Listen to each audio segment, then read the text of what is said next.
I would now like to call Officer Beauregard Hillinghead to the stand.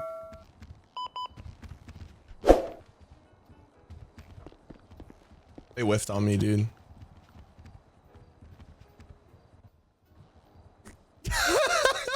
He changed his clothes. A whole wardrobe change? What the fuck? All right.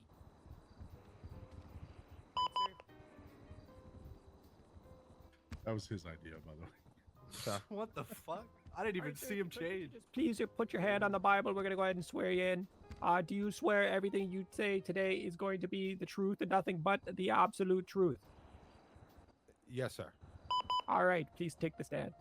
Yes, sir. All right. How you doing today, Bo? Good, sir.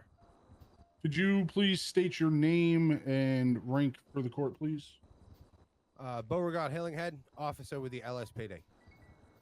Okay.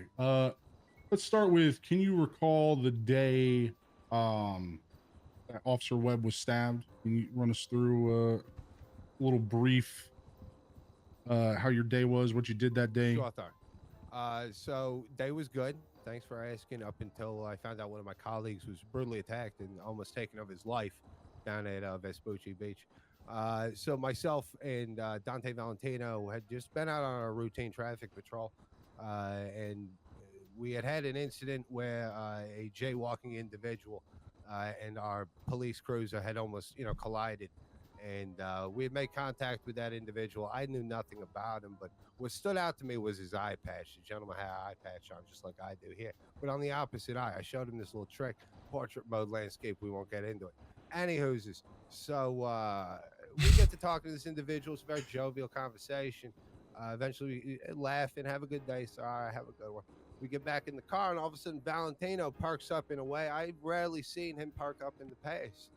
And so he gets a little shocked, a little dismayed. I go, Valentino, what's going on? He goes, Bo, I just got a text message. I go, what's the text message about? He goes, it's from this scary phone number. Been reaching out to me the last couple of weeks to this investigation I'm going. Okay, you got my ear. What's going on, brother? And so he tells me that guy we had just run into was a guy he had identified as Clay Collins, and potentially might have been eating people. So I said to myself, holy shit, Valentino, that's scary. That's some scary stuff. And he goes, yeah, it is some scary stuff, Beauregard. So we continue our patrol, and we're kind of, we're leery now. People may be getting eaten and stuff out on the street. And Objection. So what's the relevance of that to this? Well, it's all relevant. You gotta let your counselor respond to that. Counselor? He's building a foundation of what he did the day leading up to the attack of Officer Webb. I'm gonna say let's try to keep the clear side tangents out of it. Okay, the meat and potatoes here. Yeah, yes, I'm taking notes on this as we're going. So. Mr. Hillinghead, yeah, if you could keep it brief to things that are relevant to the case today. Okay. So we run into the guy. We have a jovial conversation. All right, now we're going up to Grapeseed to run our traffic patrol, as Valentino mentioned earlier. And we're doing our traffic patrols when he points out an individual in a snowman mask. And he says that guy is watching us, and I believe that's Clay. I'd seen him in that mask a couple of weeks ago, and I said, okay, so I have the feeling at this point we're being watched. We're being kind of stalked about, and so we're patrolling around Grapeseed. We see he just fucked up. He just fucked the whole shit, dude. He literally just fucked the whole shit. He just made some shit up and just fucked the whole shit, dude. So we decide to follow it a little bit and just make sure it's following all the. You just fucked the whole shit by saying that 2 weeks ago. Clothing store, and Officer Valentino and I decided to stop, have a little conversation with him, just make sure everything's going well. Did I? A little community policing. So we walk. You literally just fucked the whole shit. Jack! He's walking out of the clothing booth there with a black bull mask on, and we stop and we say, "Hey, Clay, what's going on?" That's how I approached him. Hey, Clay. And he stops, and Valentino asks him to take the mask off. As he says, we have a conversation there. I won't get into particulars. It's generally kind of creepy. We can get into it later if you want. But anyway, I had stated that he was wearing the mask earlier in the day. Bo just stated that he was wearing the mask 2 weeks ago. An hour later is when that 2 weeks. That's not true. Goes off. He was wearing the mask earlier that day. Being attacked or was attacked, had his throat slit. He just gave him fucking ammo. Were you? Did you respond to the 13 Alpha? I did not, sir. I was investigating another matter at the time. I was interrogating another suspect down in the interrogation room.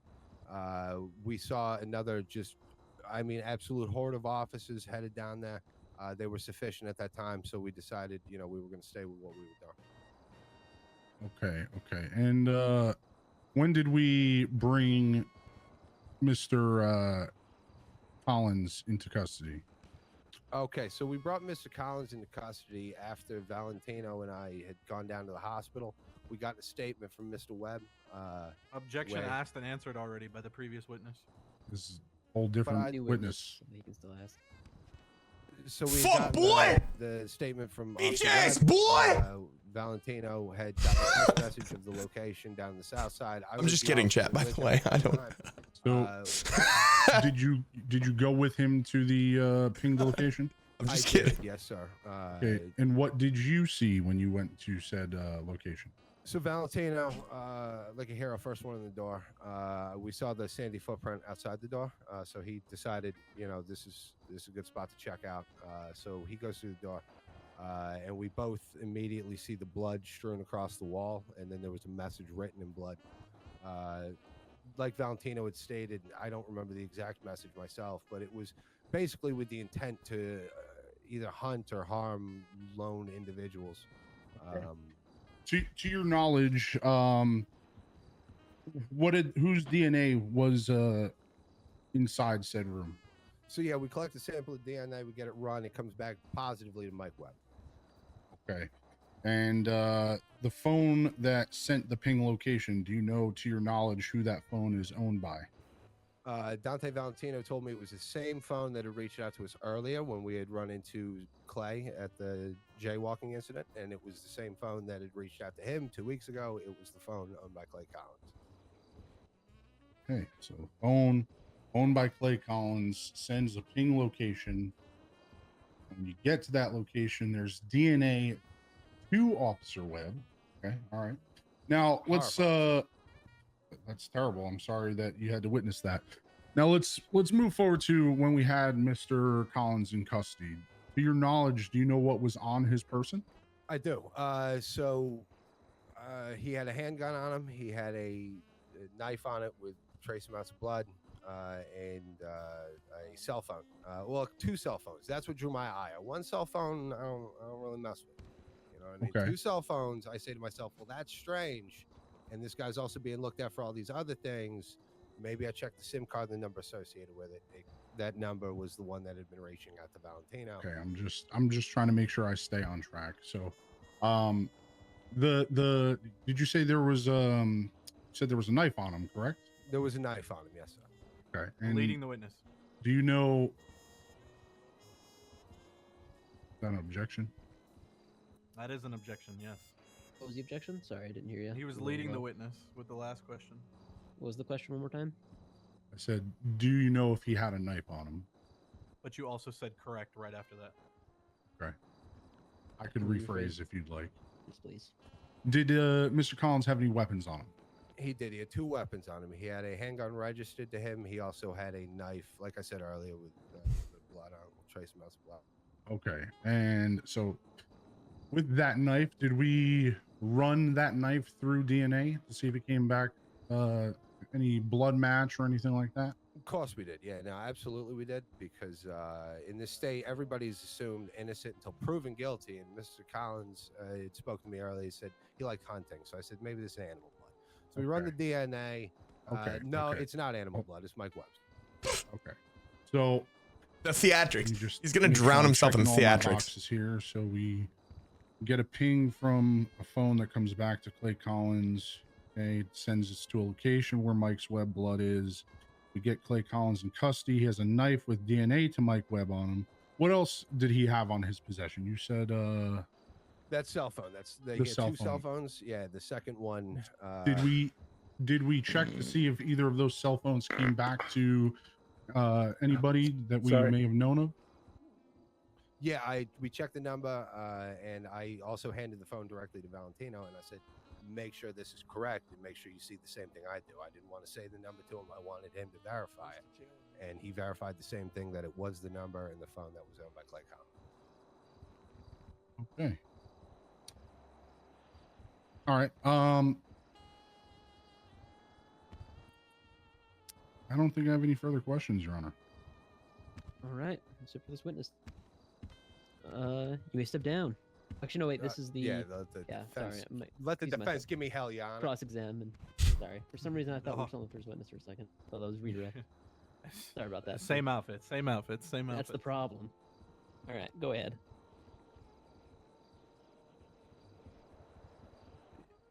Alrighty. Mr. Beauregard, how's your day going? You going good? Not so bad. Not so bad. How about yourself? Oh, good myself as well. Good myself. Alrighty. So I want to take back to the statement you made in regards to the incident where you almost hit my client over here in the intersection. Sure. So you and Mr. Valentino pulled over, and then it wasn't until after he almost hit him that he perked up, you said? I believe were the words you used. Yeah, so how the incident went down was that we, had this little jovial conversation, after almost hitting him, like, jaywalking, something like that. But we had this little jovial conversation, and directly after that, Officer Valentino perked up because of a text message he got. Yes. Okay. And can you give us a timeline here, roughly, about how it went from the routine patrol where you almost hit my client to then ended up in Grapeseed and then to the 13 Alpha? Sure thing. So about roughly, sorry, let me rephrase that as well, with the about how long between incidents? Okay, sorry. Ask me that whole question one more time. So I would like to know the timeline of events from the from you guys almost hitting him at the intersection to then ending up in Grapeseed to the 13 Gotcha. Alpha. Okay. So first was the incident where we, almost collided with him with the jaywalking. About, I would say, 30 to 45 seconds after we wrapped up that conversation, got back on patrol. It wasn't even long enough to get us to get off of Upper Power Street that he received a text message from that number. And the text message said something to the effect of, like, it's funny who you almost hit, or some shit like that. And again, that was from the number that Clay owns. So we get that. Jesus, I'm a little fuzzy on the in-betweens. I think we responded to... Oh my God, I couldn't tell you. It ended in a pursuit, though. So we responded to something. It ends in a pursuit. We get back on patrol because, whatever. And we're patrolling around. We decide, let's go to the North Country because city's always got just plenty of cops in it. Let's go see the farmers and whatever. He wanted to actually show me the plots where the farmers grow now and where he had caught somebody maybe planting a little weed one day. It was up by Grapeseed. And so we're just kind of up there. We're checking on vehicles and just the farmer's speed, traffic stop bullshit.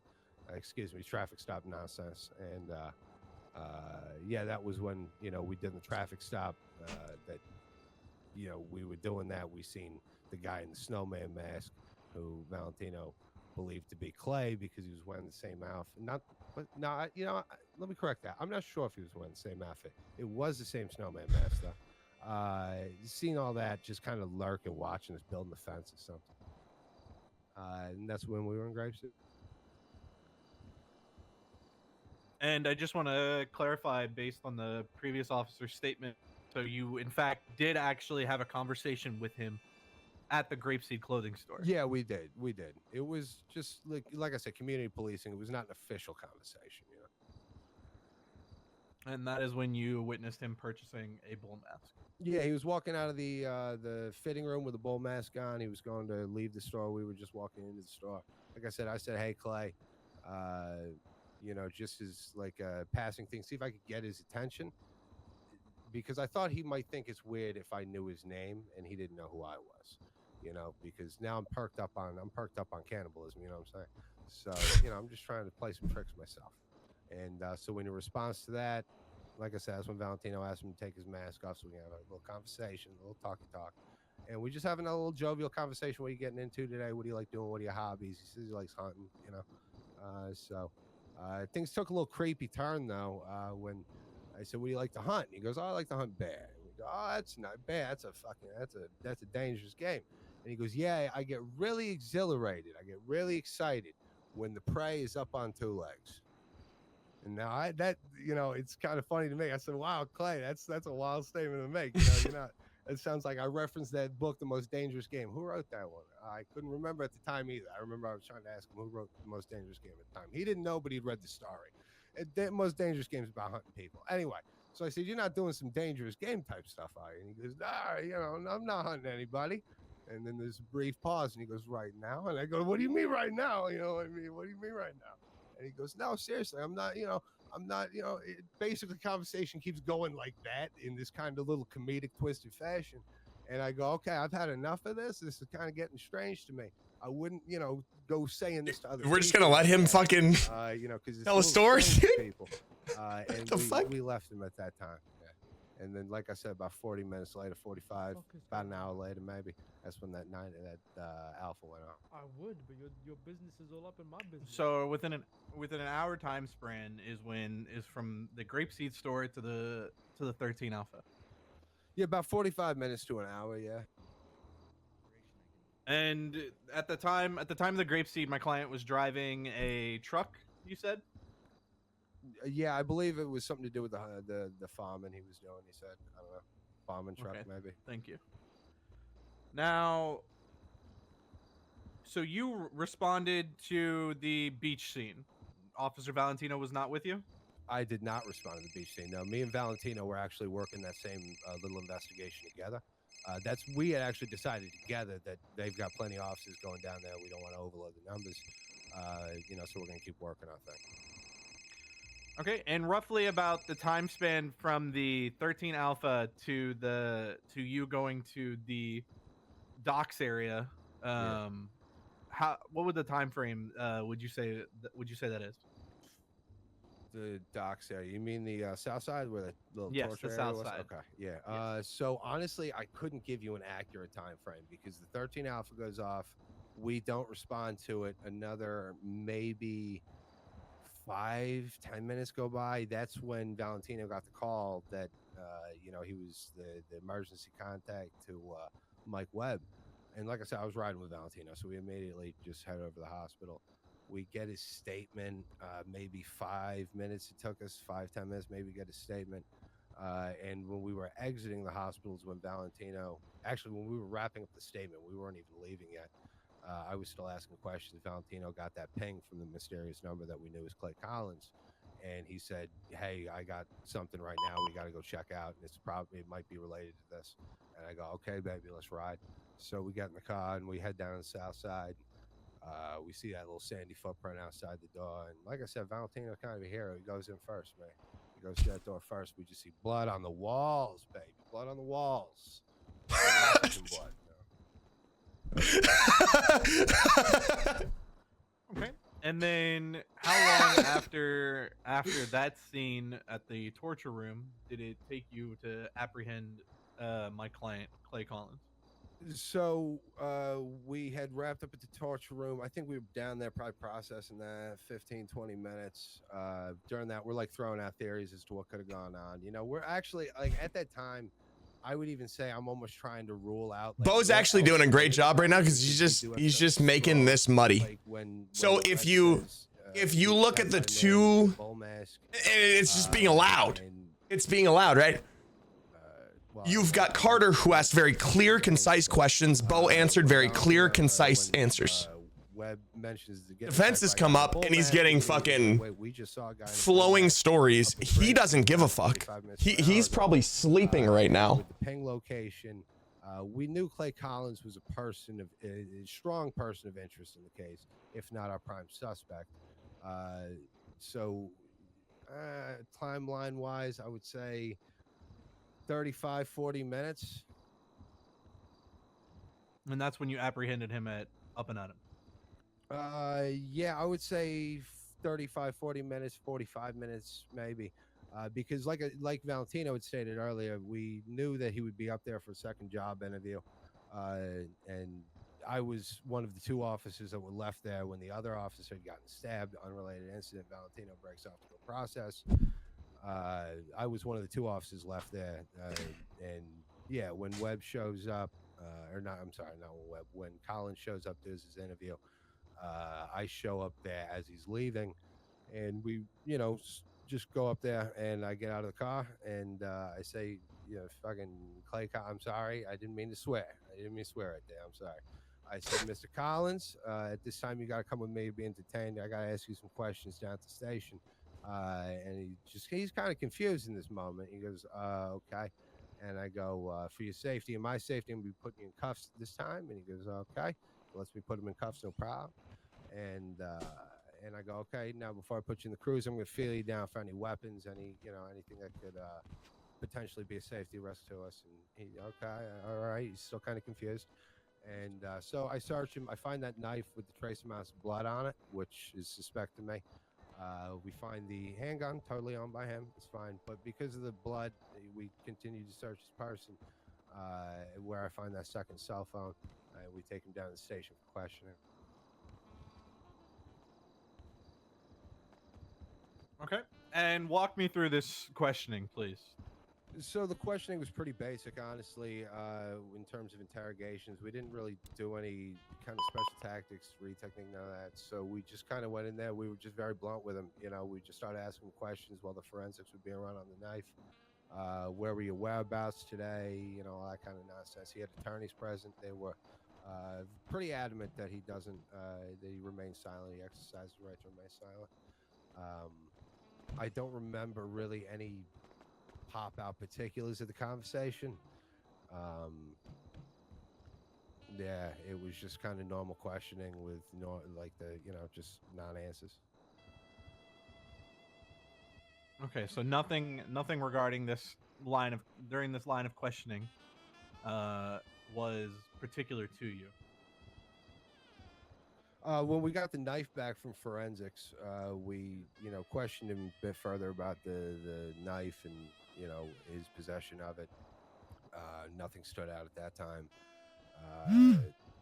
Yeah, I genuinely can't remember anything that would really stand out to me, because it's like we didn't have any, like, I don't know, he was just he just exercised the right to remain silent. We didn't have any questions to go with and build off anything. Okay. I'd also like to note, it has been actually brought to my attention that this line of questioning was actually recorded. Sure. Yeah. The interrogation room's outfitted with recording devices. Okay. And where is this recording of the interrogation? Honestly, not sure at this time. I know there was a lot of in and out with the attorneys. We were shutting the recording on and off to give privacy with his attorneys. So I'm not sure. It can't be used because we haven't fucking submitted it. Sorry, outburst. Piece it together. Your Honor, I would like to bring it forth that with his statement as well, that there is a recording that is missing from evidence. Your Honor, I would like to object. There's no recording. Let the counsel. I would say it's not relevant. I mean, he's stated multiple times that he exercised his right to remain silent. So why would we admit evidence of interrogation if he didn't answer any questions? The tape in question would prove a lot, especially to my statements regarding the fact that my client has stated that he was with somebody else the entire time, but the state has not provided those statements, and I have now learned that there was actually a recording of this. Bro, go back in my fucking pod and find. I mean, God damn it's up to us to admit what evidence we want, but while yes, I feel for you that you took over this case from who was present during the interrogation, that's not up for us to. I'm gonna stop you right there, ADA Carter. It's not the evidence you want. You guys need to add all evidence that you have. There was no evidence. Well, and like I said, if he innocent, you can't be keeping that from him. We're not. He didn't like Hilling had said, he did not answer any questions, so it wouldn't be evidence. It still has relevancy because he did ask this. He was asked those questions and he did answer and state things during this interrogation that the state has He's literally using the fact that I didn't clip my fucking willingly VOD. left out at this point because they felt that they You can't didn't raise need your to add hand, Clay. any and Sit all down. God damn I it. will also add that this is news to me that the interrogation was recorded. And I believe I said the interrogation room was outfitted with recording devices, and I didn't specify whether or not they were on. I know I would have turned them off during times with his attorneys present, but I genuinely do not know if that recording is, well, if that recording exists. But regardless, it wouldn't be missing. If it is What's your fucking... recording, it would still exist in our recording day. Look at this motherfucker right here. Call him to the Do they stand. need time to provide this evidence? Because I'm confused at this point. I'm being presented stuff with evidence missing, with clear Can I evidence get both missing. counsels to approach the bench, please? I know you're technically co-counsel. I'm gonna have to have you stand out for this because your testimony's kind of is what bringing this up.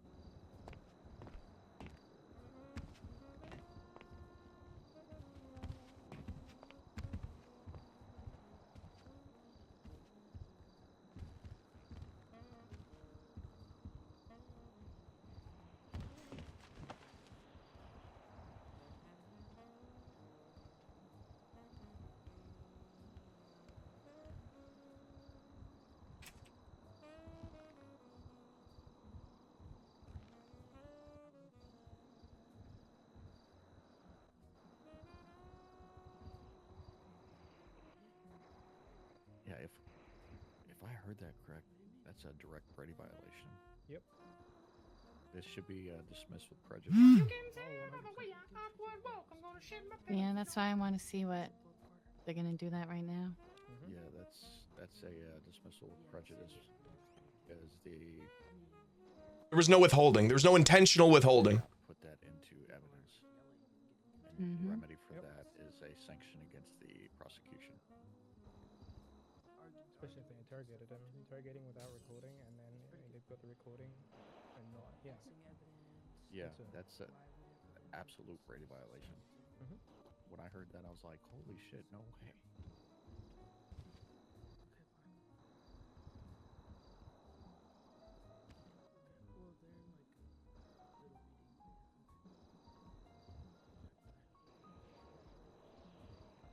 I was actually getting a little sleepy, but as soon as I heard that, I was like, "Holy shit!" This is spicy. Yeah. When they're like, my client was with someone the whole time. I'm like, what? That's diabolical. Yeah, if he said that in the interrogation. And I was then like, claiming he uh-oh. didn't say it, that's crazy. Yeah, I was starting to Uh-oh. space out, and then all of a sudden I'm like, "Wait, The defendant. I know. was- Earlier it was like responding to George. 13 Alpha and the S blah blah blah. So the Yeah. defendant had information that was said in the interrogation room, and they purposefully did not have that in. Prove it! Prove it! Yeah, the fingerprint part wasn't good either. Wait, I missed the fingerprint part. What happened? I don't have the They found a mechanic. knife Give me the mechanics. blood on All I it, can do but is then slash test me's. it for fingerprints. yeah." Oh, as an ex of police officer, I can attest it's not easy to dust for fingerprints with forensics. So I wasn't. That one really didn't. yeah, Yeah, I'll yeah. tell you now that is not something that police officers will be doing. Yeah, I because it's figured not- like yeah, we with don't have everything else, facilities. like it would. Mhm. Oh, here you can't. No, we don't. The officers don't have facilities for that. Oh, okay. Yeah, I wasn't sure about it was that. one of my points of contention when I was an officer. It's you can't dust for fingerprints at the moment.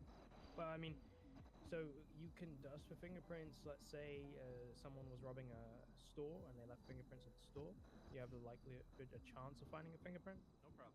If Mhm. they were, but it was a low chance, or I should have just tried to fingerprint the Yeah, knife. this should be because they did With- it on You can't purpose. fingerprint the knife. I meant- We need I- to, issue with this? use the with the bathroom. suspect and see if Oh, it somehow Jesus came up Christ. as All right, ladies mentioned. and gentlemen of the That court, makes we'll be sense. taking a This is 5 to like- 10-minute recess here while the judge qualms I don't over know how his to- I don't even know how decisions to in say it. his I don't even private know how to quarters say it. over Just there. say it, baby. If you want to No, put your- there's no No, way to no. say it because half the Nah. fucking argument on this is fucking things I can't Don't do it in fucking do. public or we'll get you arrested, all right? This is stupid. I need a drink. I got you. You need a drink? You can call it as a sanction against the Quick prosecution. question: did they say they were taking a recess for the judge to make a decision? Get some drink. I'm guessing. Oh wait. So they're already Thank you. arguing. I'm not gonna lie. Wait, we're on recess? What's going Yeah, on? 5 to 10 minute recess. Type shit. Interrogations. Hey, you made sure to go on duty, right? We don't. It's kind of the same situation. We don't use body cam footage. You know what I Yes, mean? Right. That's So like a recording being on is you know Playing games on my phone, and I was like, whoa, whoa, whoa. that the ambiance, you know, right. like and to Yeah, be I know we arguing. didn't do that. And then like do something. And then Dust. My problem is the arguments. Oh, you didn't get fingerprints. Okay. At one point, it was like, I don't have the powder, baby. I don't have the like. What do you want me to? How do you? And then I'll be honest with you. The fucking note. Hey Carter, do you have a car here? Oh, hello? Sorry, were you talking? What the fuck am I seeing right now? I need to take a nap. Do any of you guys have a car here? Nah. Here you go. I'll send you off. No, you don't have a car parked anywhere. No. Here? Fuck. Neither do I. All right. Yeah.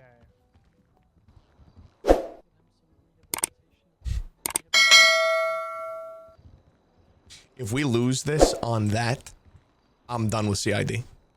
I just want you to know that I will be responding to store robberies. Don't do it, baby. No, I'm telling you right now. I'm telling you right now. After all the fucking work I put into this, if that's what throws it, because I literally can't. He's gonna be back then. He's gonna be back. You know it. I'm just letting you know what's gonna happen.